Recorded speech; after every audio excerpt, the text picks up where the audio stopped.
This is KUGAN CASSIUS for IFL TV, proudly sponsored by Everlast. How proudly are you? Very proudly. Very proudly? What, to be sponsored by Everlast? Everlast are bigger than you. Have to be silly about things, do we? But no, shout out to Everlast, well done. I was just wondering how proud you are. Another Palm Angels topper. There we go, well noticed, Edward. Strange one. Half a crocodile. Yeah. Come in here. No. Come in here. No. You look fine. No. Come on. You can't not do it now because you're going to look stupid. Thank you. Very difficult standing next to me, Isn't it? I don't know where to start. Obviously, fight camp week 1 done. We move on to week 2. Different kind of vibe here this week.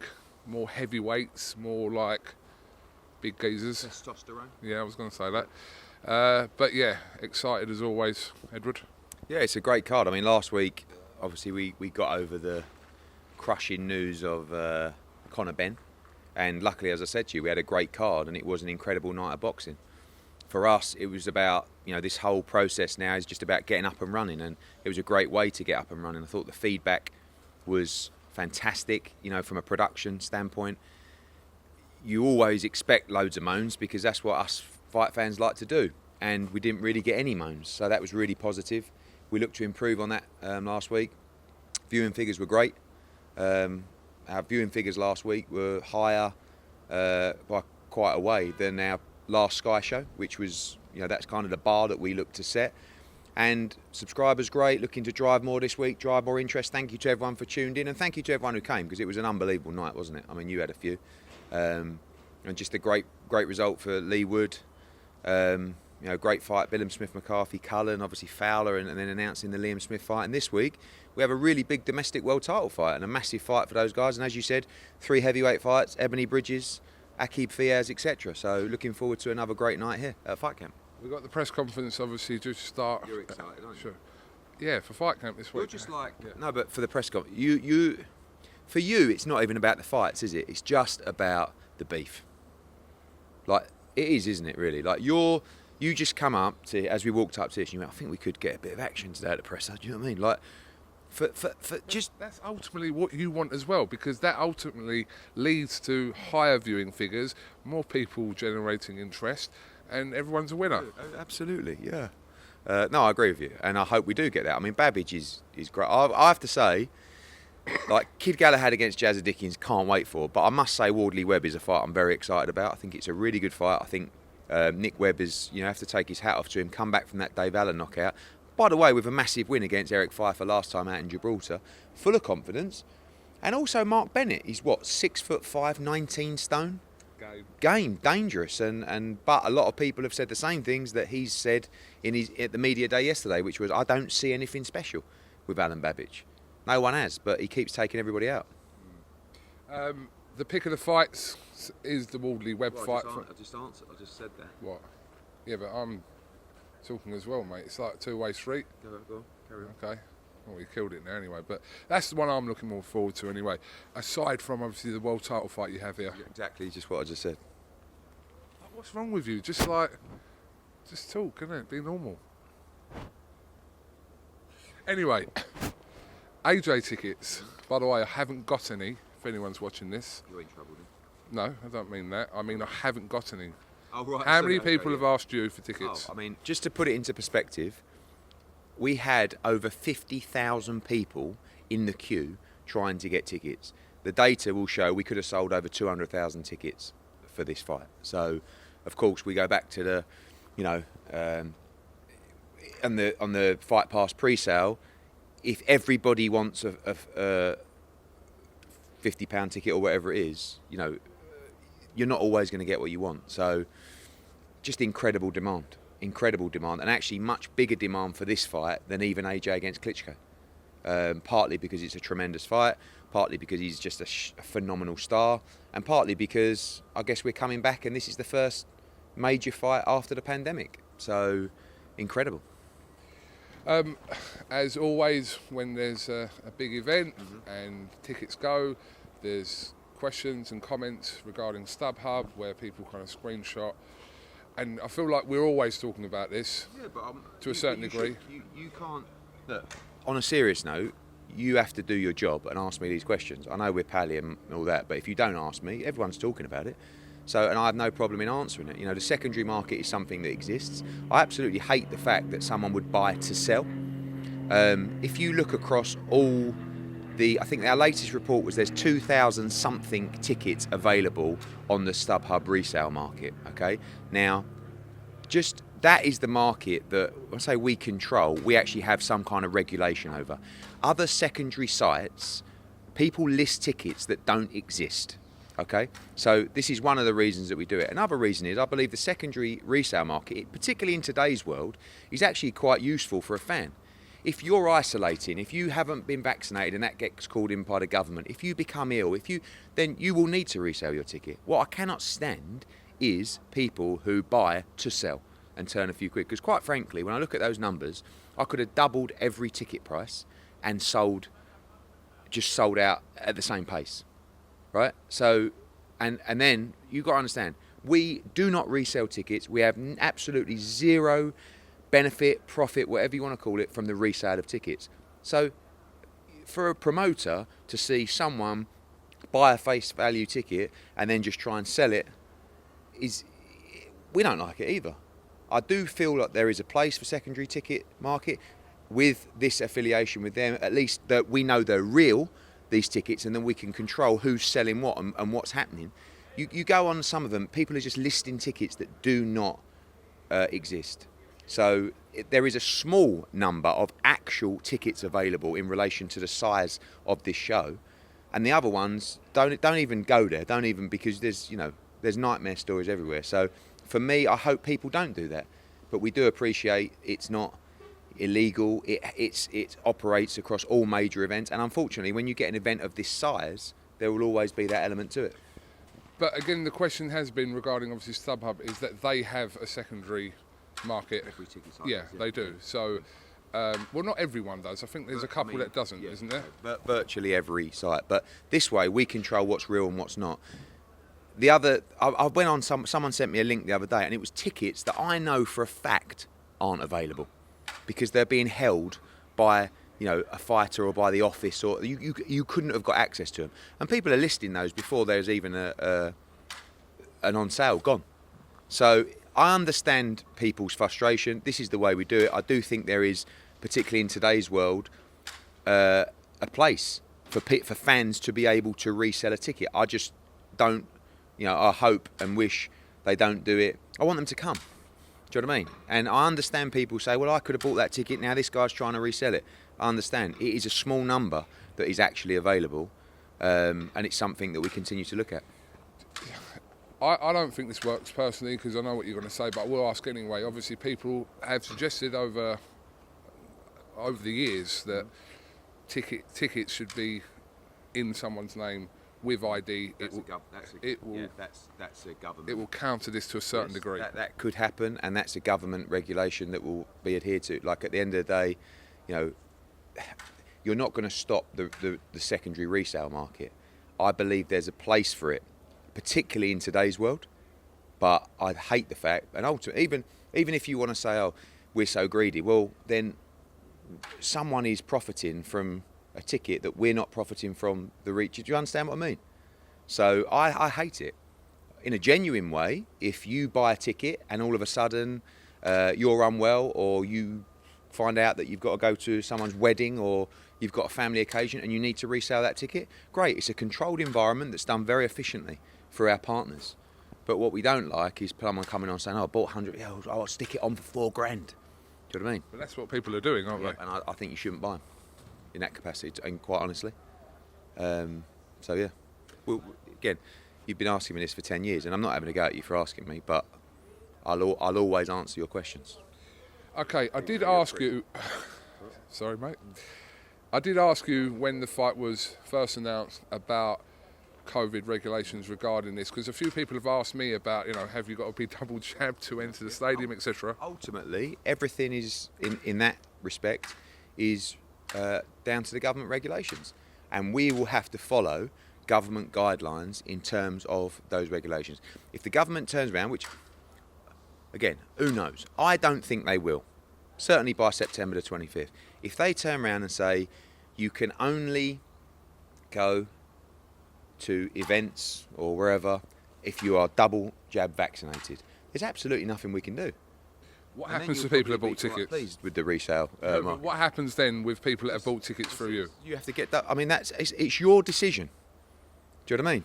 So Are people told about this? Yes, Yes, they are before they buy the tickets. Yeah. we rely on obviously we rely on government regulations. What we're not going to do is come in and say you must be double vaccinated to come to our events, right? That's not what if we have no choice. If it's a legal requirement, at the same time, of course, that's how it is. Have you had your jab yet? I'm double jabbed. Oh, really? Yeah, of course. Seriously? Yeah, you've had one, I've heard. Yeah. Queue in for the next. What did you have? Oh, I had the Pfizer. So did I. How did you feel?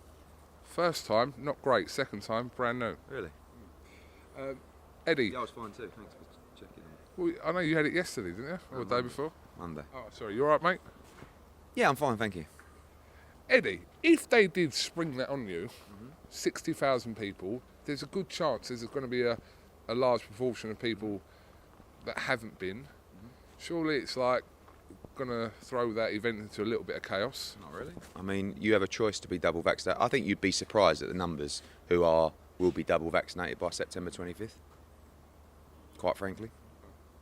I mean, it's the whole debate, the vaccination debate rolls on. I mean, did you have the vaccination to protect yourself, or did you have the vaccination because you felt that basically you'd have to have it to rely on? I just think everything's going to be shut off to a certain degree. Not everything, but certain things they're going to pretty much force you to have it anyway. And also, I want to travel.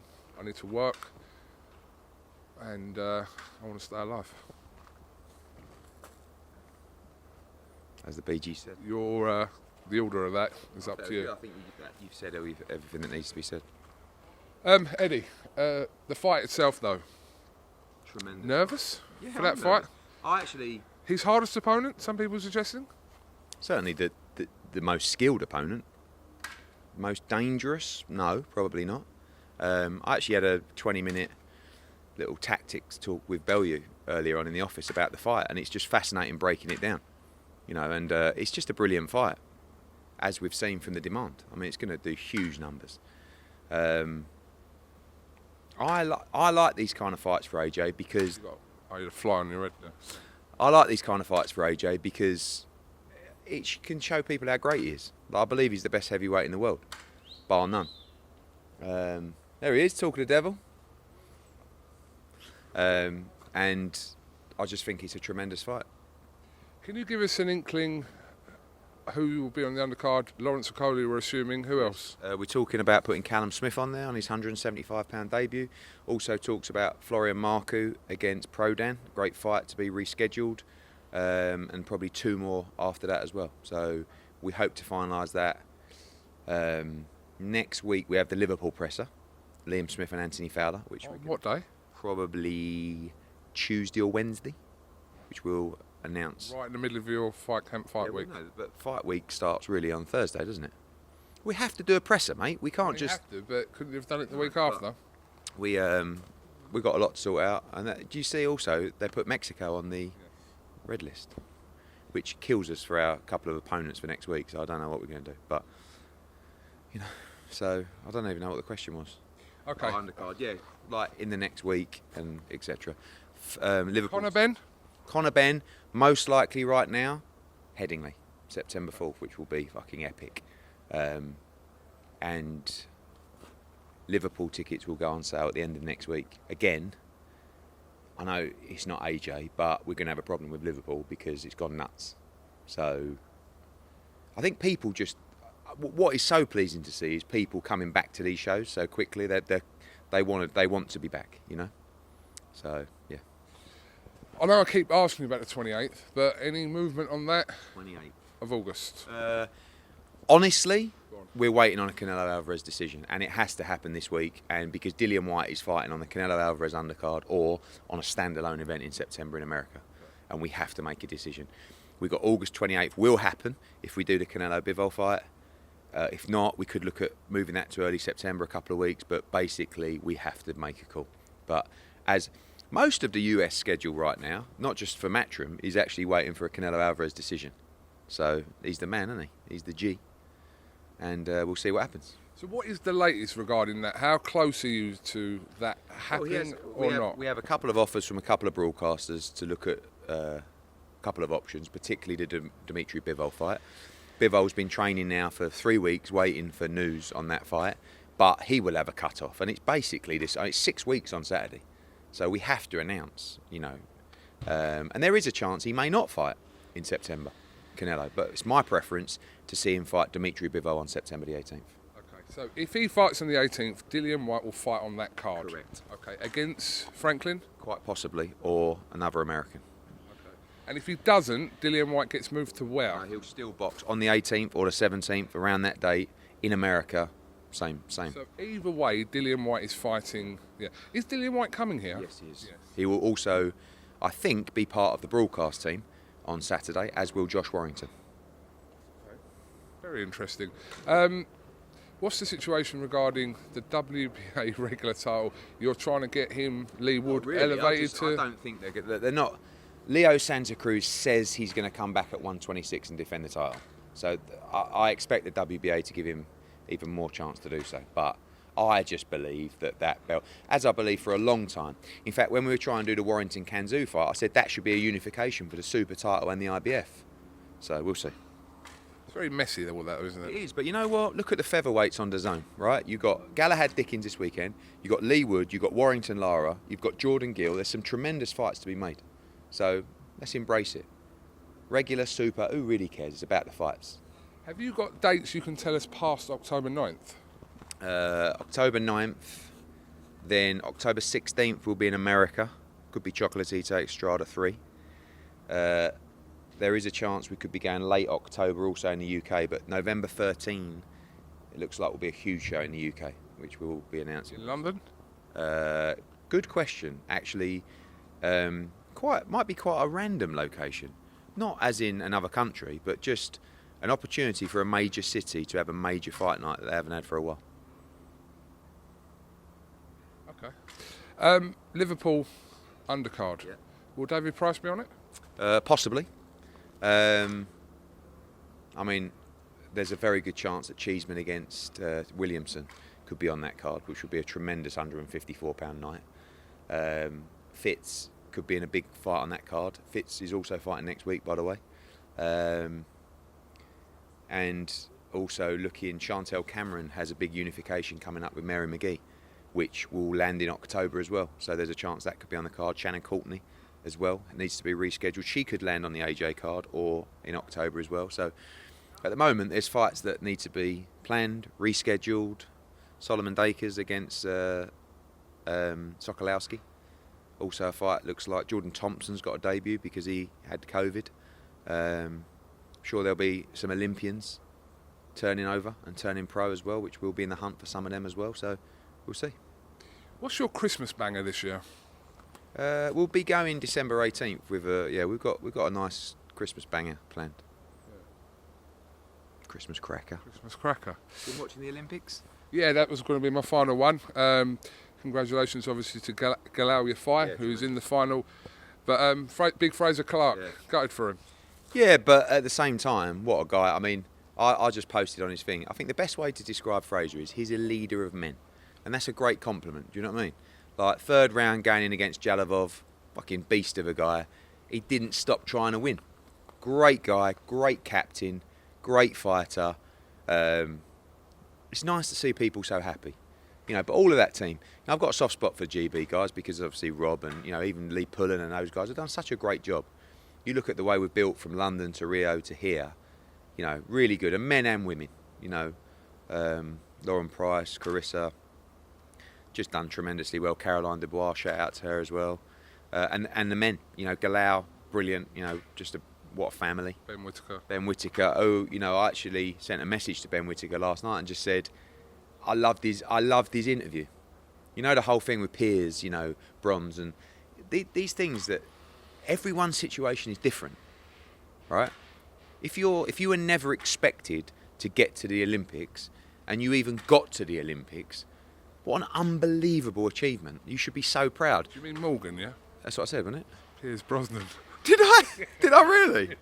Nah. You did. Really? Yeah, you did. Anyway, go on. He's a great actor. Yeah, Piers Morgan. And some people, if they medal, it's a huge achievement. But there's nothing wrong with being disappointed with silver, because that's a winner's mentality.